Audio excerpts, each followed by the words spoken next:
Welcome back, dear listeners, to the Holistic Academy, a podcast where we synthesize insights from ancient history and modern science for holistic living.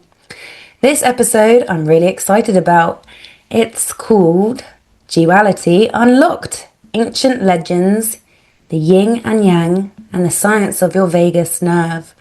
I'm one of your hosts, Amy. And I'm David. Hi, David. And yes, today we're tackling perhaps the oldest idea in the human playbook. It's the structure of every story you've heard. And as we're going to find out, it's the structure of every breath you take. We're talking about that concept, duality. Wow, this is such an amazing topic because I think we have these examples of duality everywhere in our lives. And there are these classic pairs, which are light and dark, your mind and the body, self and other, on and off, coffee or no coffee. So we have so much examples of this duality, and I think it's is here in this planet, in this earth experience, so that we can also appreciate things, which is going to be linked to our next episode. So we are going to talk about that. So duality isn't just a philosophy, it's the definition of being alive. Exactly. Such an interesting topic. But before duality showed up in science or in our morning routines, it was something people saw in the sky long before hashtags and self-help books. I want to take us back, way back, where duality wasn't a concept you read about. It was that nightly cosmic drama. The sun vanished, the moon took over. The stars switched on like someone dimming the universe and flipping it into night mode. Mhm. The ancient eyes, the sky wasn't just pretty, it was proof the world had two sides, day and night, order and mystery, clarity and the unknown. Back then, it was a real paradigm shift. People watched the sky the way we scroll on our phones now. When was the last time you spent the same amount of time on your phone as gazing at the stars? Before humans would seek patterns for meaning, for signs that they were connected to something bigger. And before we had wellness influencers telling us to find balance, the sky was already doing it perfectly, predictably, showing us that life swings between opposites. And it is so true. I think that watching the sky and being able to see the stars, because nowadays in many cities you are not able to even see the stars due to this pollution that we have in many cities. And also when it's a cloudy day we can't see them, but when we have that opportunity they are just so amazing because you think that they are talking to you. So it's like talking about ancients. Yeah, definitely. There's so much in life where we're swinging in between these two and trying to conceptualize the world into maybe two things, left and right, good and bad. But yes, I am talking in the time of the ancients, looking back at the history of consciousness. And humans back then have always been obsessed with dividing reality. By the way, they divided it and that changed everything. So we're going to take everyone on a little journey today about the different ways that duality has been divided and how it has influenced different cultures. Take Zoroastrianism in ancient Persia. This is where the West got its obsession with good versus evil. Right, the cosmic war. Yeah, it was a literal battlefield. You had Ahura Mazda, the Lord of Wisdom, and Angra Mainyu, the evil spirit. And it was not a friendly rivalry, it was a fight to the death. So, this was an idea where they thought that the universe is a problem to be solved, and we solve it by eliminating the bad self, that demonic part of ourself, and then in keeping with that more angelic part of ourself. That bring me memories about this. Well, this Lord of Wisdom Mazda is also one brand of a car, and I know why they choose that name now, because it is a powerful, let's say, God. And well, all that these ancient wars are telling us is that it's a terrifying way to run society and or your body. No, if you try to eliminate the bad half of your physiology, let's say inflammation or stress hormones, you will actually die. They are there to give you the signals. You need the cortisol to wake up in the morning, and you need both. You need this duality inside of you to protect you also. Yeah, so we can see how much this duality translates into our own lives. And that's kind of where the East took a different path. Well, Persia was looking at the war inside of us between the good and the bad. Mm. China was looking at the dance. So we've spoken about Taoist philosophy before in our podcast, but this famous philosophy gave us the yin and the yang, where they saw duality not as a conflict but as complementary. Yes, and the Taijitu symbol. Yes. So if everyone can imagine what that is, that's the dark swirl with a dot of white and the white swirl with a dot of dark or black.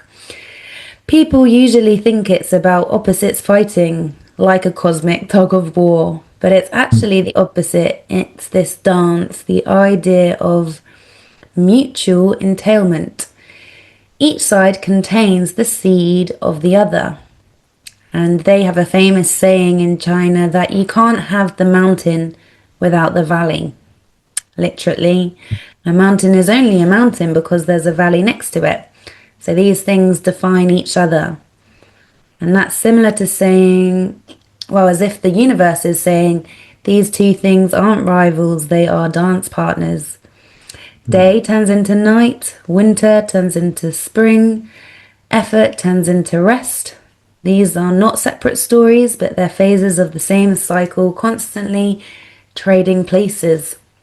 Even the dots in the swirls are reminders when something feels entirely one way, too dark or too bright. Look closer. There's always a little of the other hidden inside, waiting to emerge.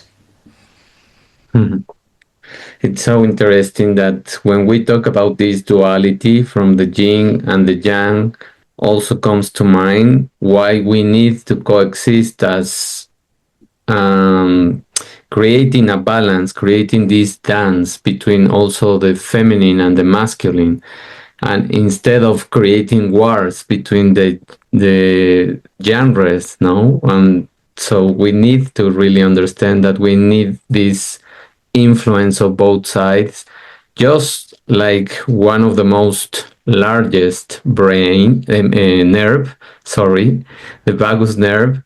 We are really talking about a pattern that shows up everywhere, including within us. The feminine and the masculine energies are one of the clearest expressions of our inner duality, and this has nothing to do with gender. It's about the two complementary forces that we all carry.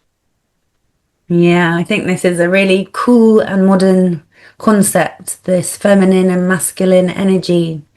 The Mhm. words even show that they're not defined as one gender, but a man could feel feminine energy and a woman could feel masculine energy. And we're also working together as a dance between the two. Can we let our intuitive, feminine, creative side be guided by the logical structure, the more masculine side? So It's a really interesting concept that has a lot of, yeah, resonance with that yin and yang symbol because you're not fully masculine without a little bit of femininity, and you're not fully feminine without a bit of masculine. And that what is, I guess, what makes us human. We have a bit of both, and it is the dance.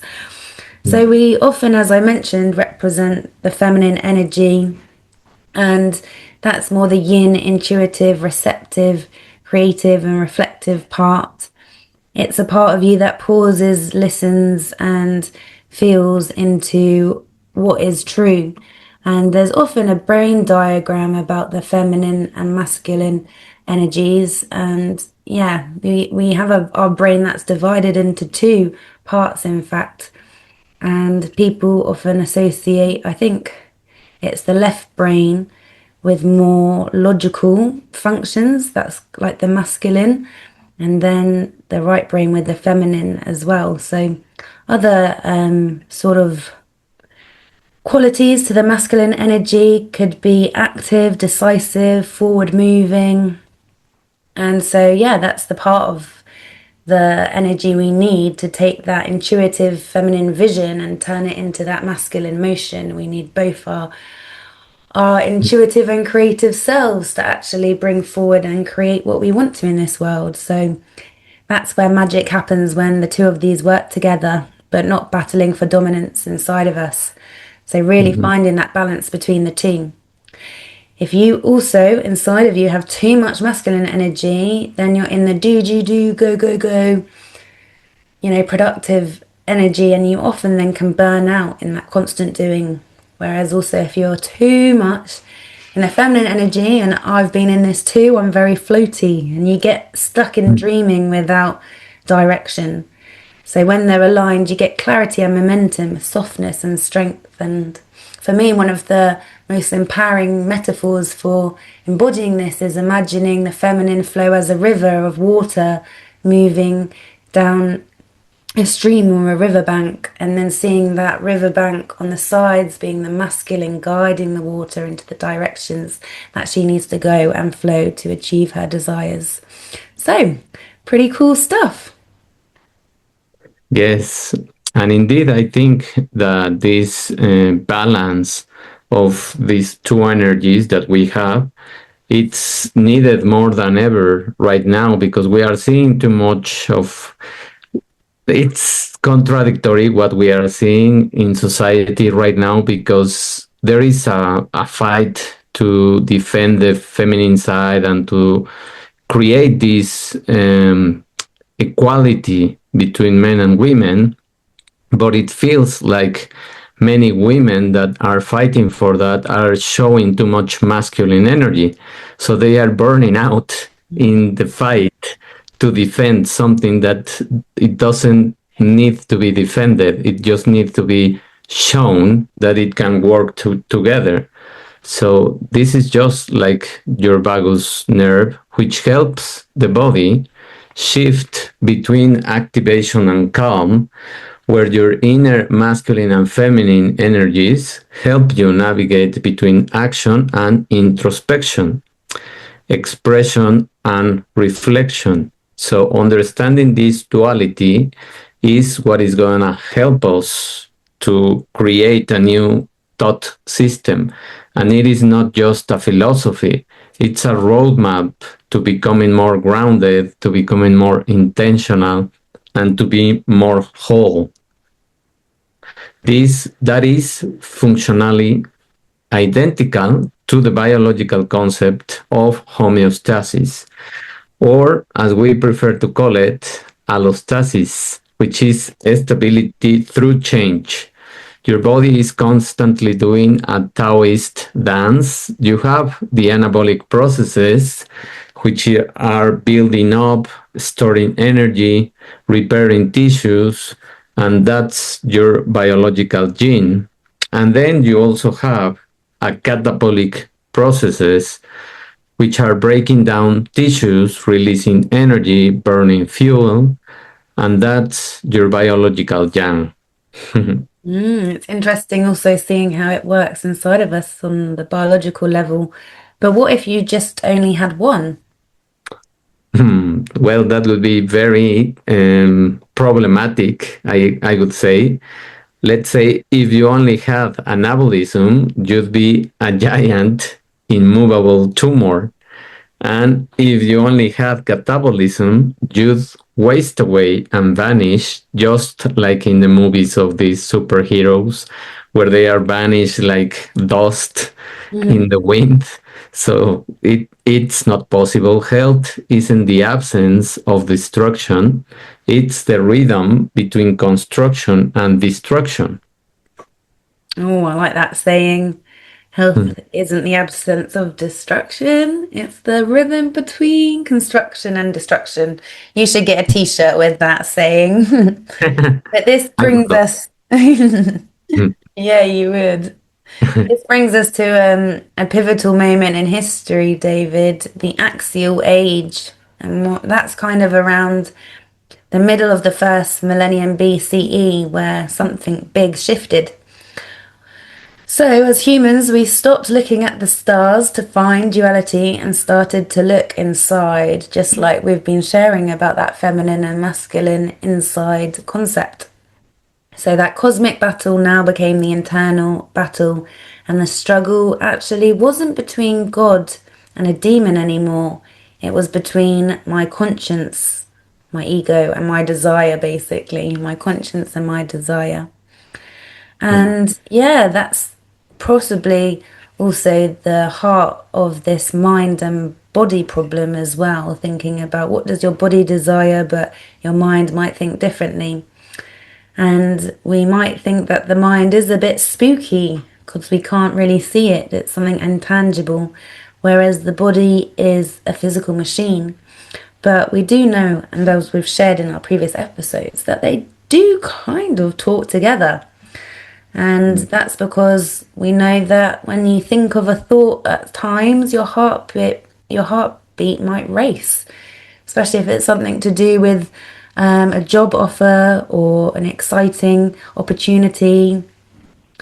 And also, this invisible mind can also cause us stress, which, as we notice, also affects our sleep, digestion, and energy. And on the flip side, something can be happening in the body and shift the mood and then our overall sense of self. So, yeah, it's quite an interesting concept that we're dealing with this duality.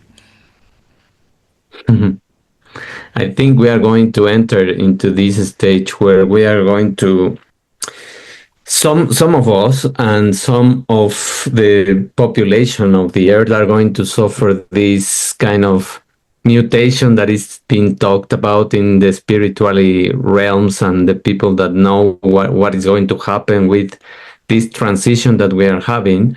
And that's why there are many autistic children that are being born into this stage of life. So we are going to understand and merge these two concepts of the mind and the body. So all of these concepts have created this philosophical tug of war, and we are still living it. But people tend to think in categories. This is emotional, that is physical, as if they were two different species. But human beings don't operate in neat compartments.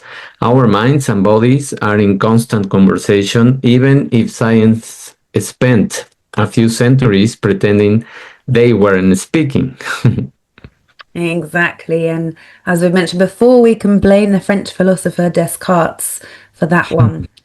He really codified it as res cognitans, mind, and res extensa, matter. He split the ghost from the machine. He said, I think, therefore I am, and separated that mind and body, creating that dualist thought process, especially in Western medicine. And to be fair to Descartes, he had to do it by saying the body was just a machine. He allowed doctors to dissect it without the church screaming about the soul. So it liberated medicine, but it fractured our understanding of health. We are still picking up the pieces. We have discussed in our previous podcast that doctors have patients who come in with physical symptoms like gut issues or autoimmune flare ups. And however, they are pure manifestations of the mental duality, the conflict that they have in their own dialogues. And that is the key link to psychosomatic symptoms, such as if you are embarrassed, for example, you blush, your cheeks go red, and the same is for patients. Stress can lead to IBS, intestinal bowel syndrome. So, how does all of this follow from Descartes? Yes, well, he is an interesting character. As we've said, back in the 17th century, he set that stage for the entire duality debate. The thinking mind on one side and the Mm, physical world on the other. It was a clean divide, maybe a bit too clean, but that's mm, where other philosophers like Spinoza stepped in. Spinoza looked at Descartes' dualism and said, no, this creates more problems than it solves. mm, And instead of having two separate substances, Spinoza argued for one unified reality with different expressions. mm, So, in other words, he took Descartes' duality and dissolved it into a deeper oneness, which is mm, again leaning a bit more to that ancient spiritual side as well. But about a century later, Hegel enters the picture and he loves to talk about duality. But instead of choosing unity or duality, he reframed the whole conversation. For Hegel, opposites aren't separate substances or illusions, they're engines of development. mm, So, for example, as we develop through life, I think Hegel was trying to say we start seeing things as good and bad and as black and white, justice and injustice. Um, and yet these concepts can also be very grey and blurry. There might not be distinct into two categories. So they come together, and as we evolve our consciousness and our experience in life, we'll begin to realize it's quite an infantile, childish way to see the world in these little boxes, and life is very messy and chaotic, and often one good thing for someone might be bad for another, and a evil thing for someone might be divine for another. So mm, it's a chaotic world out there. But yes, Hegel believed that these were engines of development, understanding the different dualities and moving past it. He said reality moves forward through tension and contradiction and eventual resolution. So this is something that I guess before phones and mobile devices and TVs, they'd sit and think about at home and thinking about, I can hold two realities that are the same and opposite in my mind. But yes, mm, this isn't dualism as a stationary concept, it's almost duality in motion. So the story goes like this: Descartes splits the world in two, Spinoza unifies it, and Hegel sets it in motion. Three thinkers, three eras, all wrestling with that same question that we are today. How do opposites shape the nature of reality? So, mm. David, let's dive in more into the biological field. But how does this philosophical split manifest in our bodily nervous system?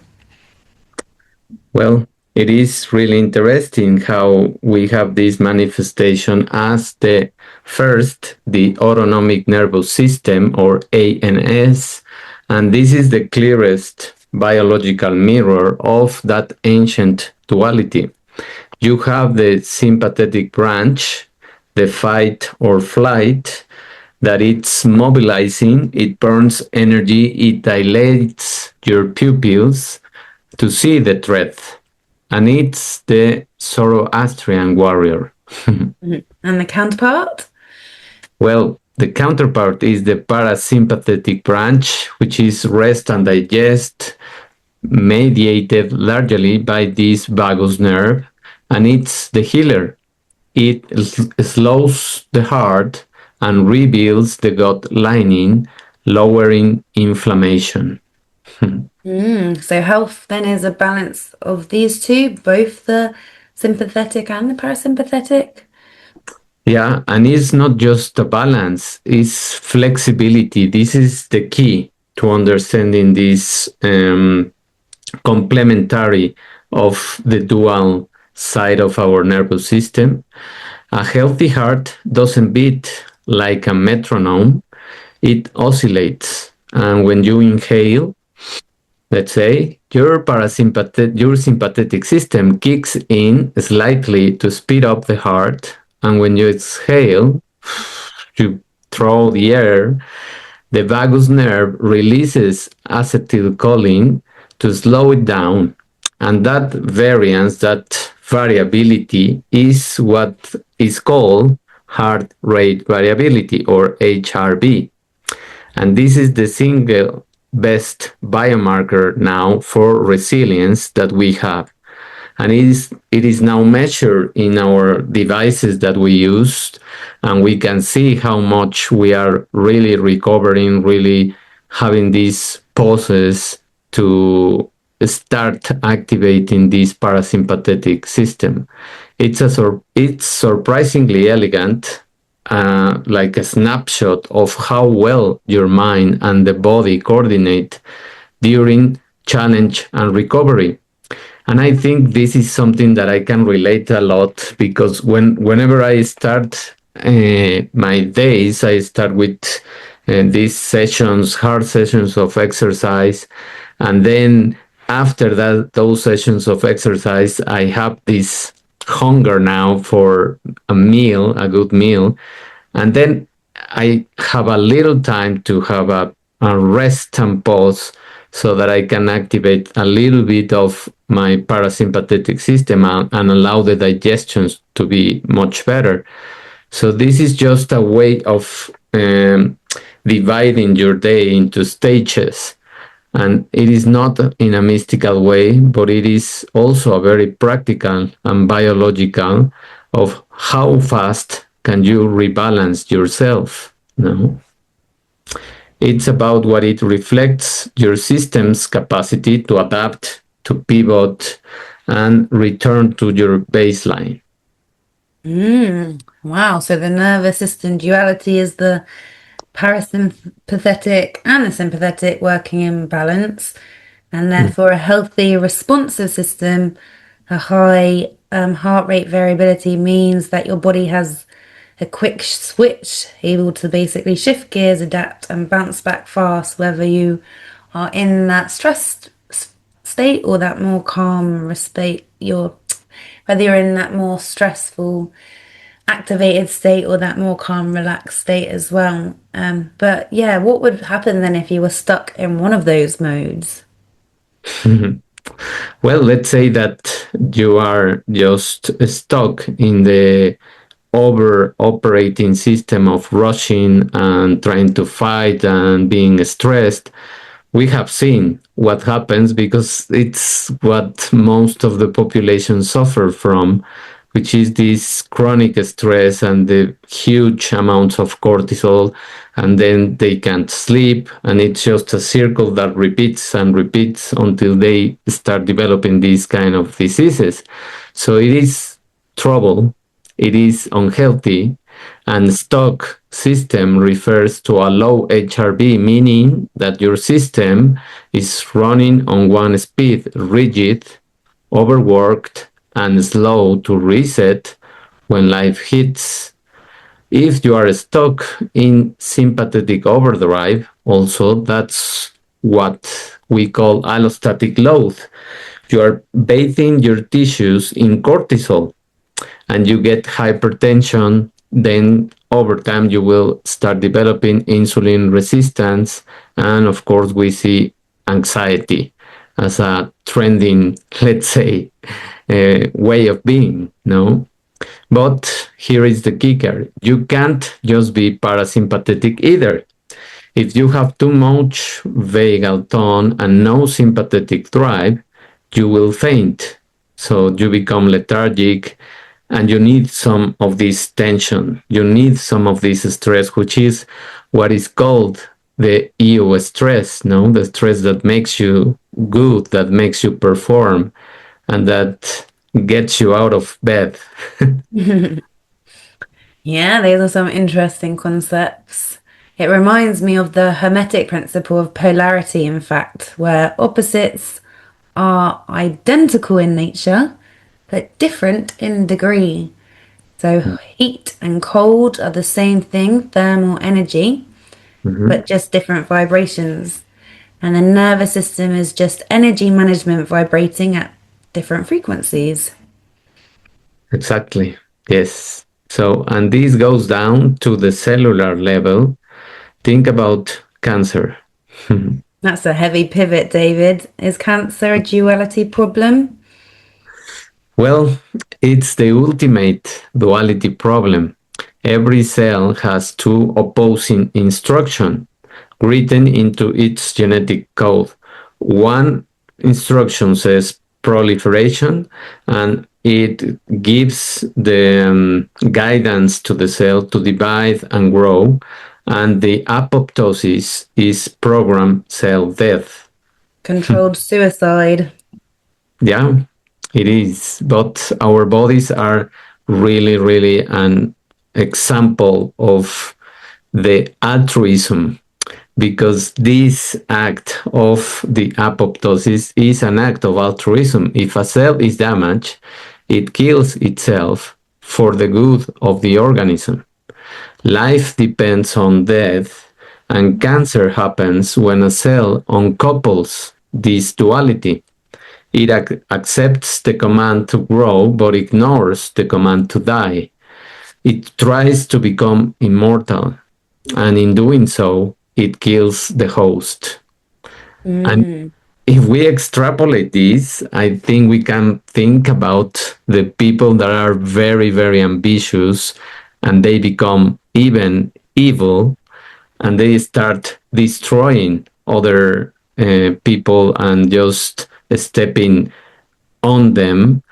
And this is just like a cancer. They want to become immortal. They want to have more and more and more. And they just don't have an ending, but that is also unhealthy.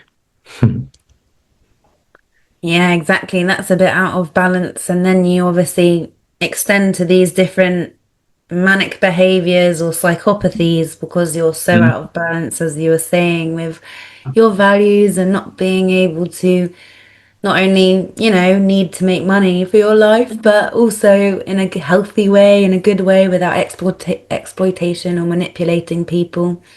I think Mhm. that's when, you should sell something for more value, but then charge less than the value you're providing. And that's quite a good concept we mentioned before on our money podcast. But yes, everything's about balance. And I think what you've shared about the cells, even our bodies, we are all in balance, something that we really need to Mhm. strive for. I studied as well our cellular health in our biochemistry degree, and it is very profound how it all works. It's almost a theological statement in itself. It's a refusal to accept the dark side of the cycle death, where it leads to total distraction. Exactly. Yeah. Yeah, so we have this biological substrate of duality. And how does Mm. this translate into the mind? I see people torn apart by duality every day.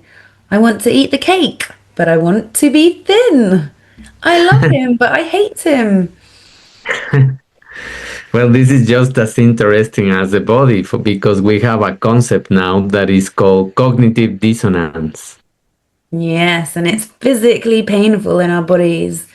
We know from fMRI studies that when you hold two contradictory beliefs, the dorsal anterior cingulate cortex lights up. It's the same area that processes physical pain and error detection. So the brain hates duality. It wants to collapse the wave function. It wants a single answer. And that's probably why, as humans, we feel really conflicted and have a really hard time when there's situations with a lot of nuance. Mhm. Biologically, we really want that because the brain is an energy conserving organ. And this nuance is expensive. Black and white, thinking is cheap, is just a shortcut. Yes, we definitely need to evolve the way we think and digest these concepts because, as I said, it's a very childish way to conceptualize and structure the world, which we needed to survive as a child to understand. But as we Mhm. grow older, we realize the world isn't fully dual in all aspects, and a new kind of therapy has come out to try and help rise above these issues of that painfulness when our brain is trying to understand these two conflicting theories. And that therapy is called dialectical behavioral therapy, and it's so revolutionary. In fact, it was developed for people with borderline personality disorder who suffer from extreme splitting, seeing people as all good or all bad. Mhm. And what is a fix? Well, for them, it is the dialectic. It's that ability to hold two opposing truths simultaneously. For example, I'm doing the best I can and I need to do better. Well, this sounds really contradictory. Yeah, I guess it does, but that is the point because in standard logic they do clash, but in this dialectical logic they almost synthesize. And so you're bringing that belief of one and the opposite together. How do they both represent themselves in your life in that situation? And their research shows that people who score higher on the dialectic, dialectical self scale, people who Mhm. can accept contradiction, those that score higher have lower cortisol levels, stress, and better physical health. Their bodies aren't fighting the reality of the paradox. That sounds really interesting, and it sounds true for me because I think that when a person has this ability to have this contradiction and accept that life is a contradiction sometimes, then you will be able to talk with other people that have a different point of view and not just standing in your own and accepting your own as the whole truth. So that connects directly to the immune system now. So we talked about the vagus nerve being the brake on the heart, but it is also a brake on the immune system. The cholinergic anti-inflammatory pathway, if your mind is constantly in a state of rigid conflict, which is the Zoroastrian war, your sympathetic system is firing and your immune system pumps out inflammatory cytokines like IL-6. So that good and evil, the rigid thinking, does that lead to inflamed bodies? Yes, 100%. And if you can't mentally resolve the duality, your body tries to resolve it chemically, and usually by attacking itself. Wow, that brings us then to the ultimate question. If duality is the structure of reality, but the tension of duality is what makes us sick, is the goal to escape it? Now you are talking about another concept that is called non-duality. Yes, exactly. I've been mentioning it and alluding to it the whole podcast.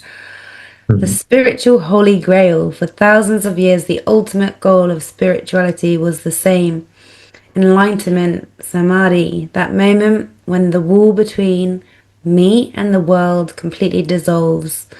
So, non duality, that oneness that we've spoken about, it also has deep roots in ancient contemplative traditions too. We've seen non duality states in yoga, in Buddhism, in Hinduism. And in these famous frameworks, samadhi represents a profound state of meditative absorption, where the usual duality between the observer and the observed, the subject and the object, That Mm. duality collapses, leading to that unified, non-dual experience of reality. This might Mhm. manifest in some people as a sense of boundless awareness, in others, a sense of bliss, and in others, you might feel that oneness with everything, free from the ego's constraint narration of me versus the world. And that Mhm. reframes it to me and the world together. The mystics call it oneness, and scientists used to call it fantasy. Well, not anymore, and we are seeing this actually in the example of quantum physics and how these particles coexist at the same time and depends on the observer and the observed person, let's say. And you can attest now that these new computers that are creating these quantum technologies are going to start applying this concept of oneness when they become part of this huge searching engine that we have. And that is also what can happen to us because scientists have found that the default mode network, when you are sitting there worrying about your past or worrying about your future, your default mode network is glowing like a Christmas tree. And stick an advanced meditator in an fMRI scanner. Watch what happens. The default mode network, the brain's ego center, that narrates I am separate. During non dual states, the default mode network decouples and it goes quiet. And the parietal lobe, which draws the line between your body and everything else, practically turns off. And then gamma waves explode in perfect synchrony across the cortex, something we have never seen in ordinary states. So, in that silence, the subject object split vanishes, and there is no observer, no observed, just pure awareness. And this is what happens with many expert meditators, many of these monks that have this expertise to dissolve themselves into this state. The scanners show that in real time what the Buddha and the rishis were talking about 2500 years ago. The Holy Grail isn't a myth anymore, it's a brain state and is measurable. And what happens to the body in that state of enlightenment? Well, this is where it gets fascinating. You would think that they would be in a coma, but look at flow states. The athletes, the musicians, and pretty much every person, they don't have to be just these examples. When you are in this flow state, they are in a non-dual state. There is no I hitting the ball, there is just the hitting. Physiologically, you don't see the seesaw of the sympathetic or the parasympathetic nervous system. You see a co activation. The biological impossible. But yeah, exactly. In true flow state or samadhi, the brain lights up in perfect harmony, the eye dissolves, and the nervous system runs in this rare third mode. Not fight, flight, not rest, digest, but total unified flow. And as you said, the autonomic nervous system doesn't pick a side. The sympathetic and the parasympathetic fire together in an exquisite balance. Mhm. So, going back to those examples of athletes and musicians, when you're in that state of flow and you need to perform a task that activates and arouses the sympathetic nervous system, but massively relaxes the parasympathetic nervous system to allow the flow. So it's interesting, the dance between the two is needed to achieve flow. and the vagus nerve is the bridge between the two. The heart rate variability as well in flow smooths out, your breathing deepens, however, your alertness is razor sharp. There's no inner critic, no self consciousness, just seamless action. And that is the duality where it's collapsed into a unified, high energy coherence. Yes, and that is the perfect definition of health. And I think this is what also Joe Dispenza describes when they are doing these healing meditations and they just expose the person that needs the healing, and there are surrounding that person a lot of expert meditators that enter into this flow gamma wave of connection, and they start creating the healing experience for the other one. So they fuse with them. And this is the magic of what now is being seen and now it can be measured. It's not about choosing sides. It's not stress is bad or relaxation is good. It is about the integration of the two. Yeah, so I guess when you're meditating, you're also maybe not in one flow state, but in between both, because you can have very sharp, alert focus as well when you meditate. But yeah, who knew that stress was also good for you?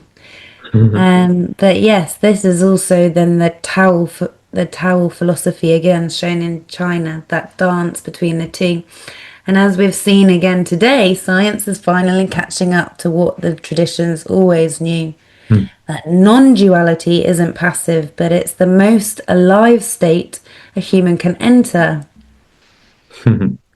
It is. And you know, Amy, looking at this trajectory from the cosmic wars of Persia to the split brain of Descartes to the cellular suicide of apoptosis and finally to this neuroscience of flow, it seems like the universe is trying to teach us one lesson. Which is?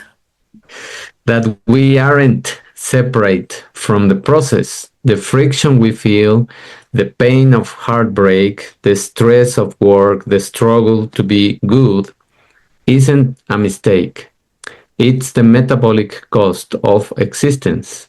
But the relief doesn't come from winning the war, it comes from realizing the war is a dance.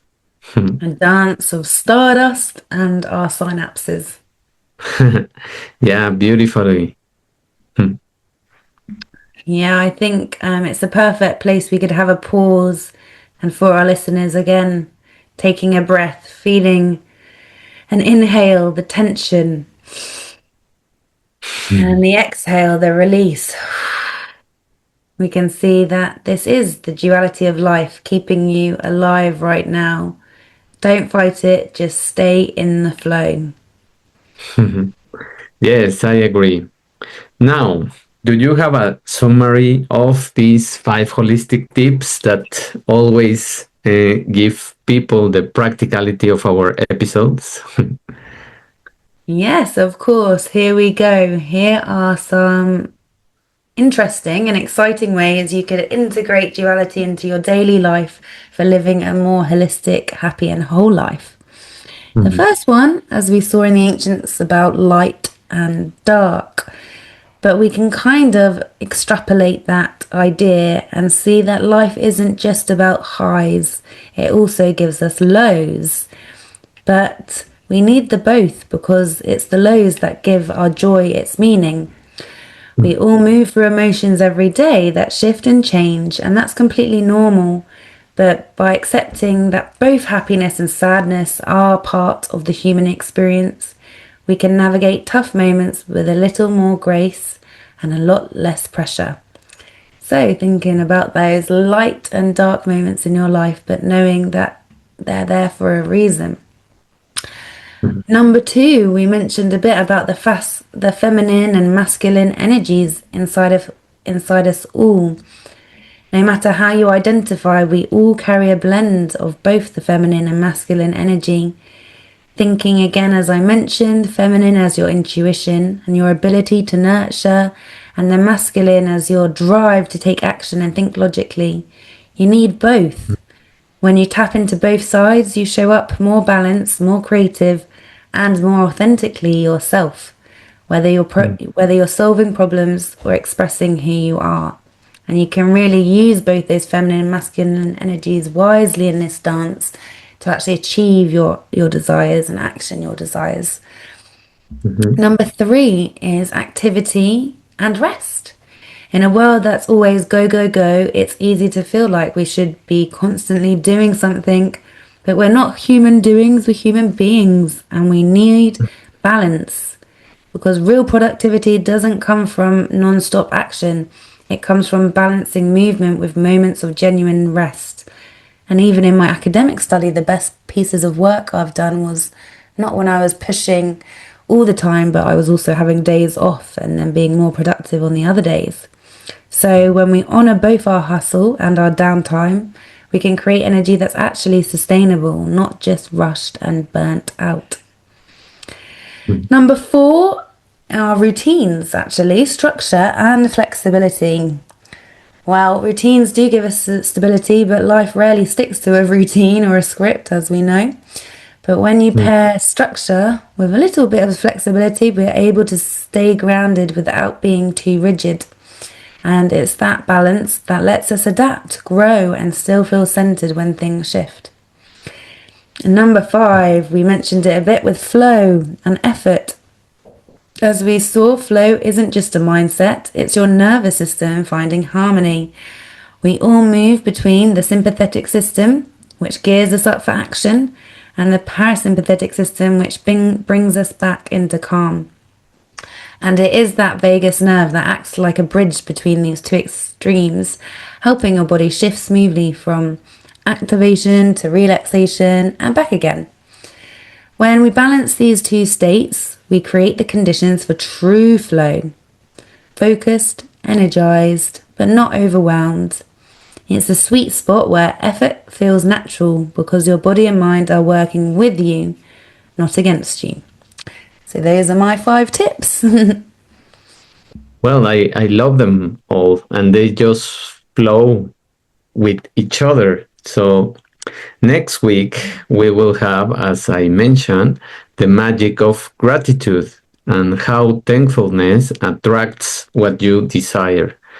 And this is the perfect topic for closing almost. We are getting into the end of the year, so it is a very good month to start wrapping off the all the lessons that you received throughout this year and writing down the things that you are grateful for. So that's why we decided to do this episode on the next week. So that's a wrap for today's episode.